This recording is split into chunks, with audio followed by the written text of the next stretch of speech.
ইংরেজিতে বলে পেয়ার, ধানের শীষের প্রতি পেয়ার বুঝে, পেয়ার তারা বুঝে না। মানুষ চায় তাদের পছন্দের প্রার্থীকে যার যার আসনে ভোট দিয়ে বিজয়ী করতে।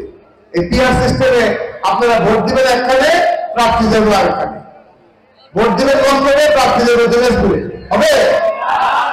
সুতরাং এই ধরনের অদ্ভুত বিভিন্ন রকমের দাবি নিয়ে দেশকে অশান্তি করার চেষ্টা করতেছে। নির্বাচনটাকে কিভাবে আটকানো যায়, পিছানো যায়, এইসব অপকর্মের কথা অনেকে চিন্তা করে।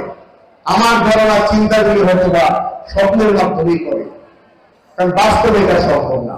আপনারা জনগণকে আপনাদের পাশে রাখুন, জনগণকে আপনাদের সাথে রাখুন, আপনারা জনগণের পাশে থাকুন। জনগণের সাথে যদি সম্পর্ক সুদৃঢ় করতে পারে, যে সম্পর্ক বিএনপির আছে, জনগণের আস্থা ধরে রাখতে পারে, জনগণের বিশ্বাস ধরে রাখতে পারে, তাহলে কোনো অপশক্তির ক্ষমতা নাই বাংলাদেশের ফেব্রুয়ারি মাসের নির্বাচন বানচাল করার।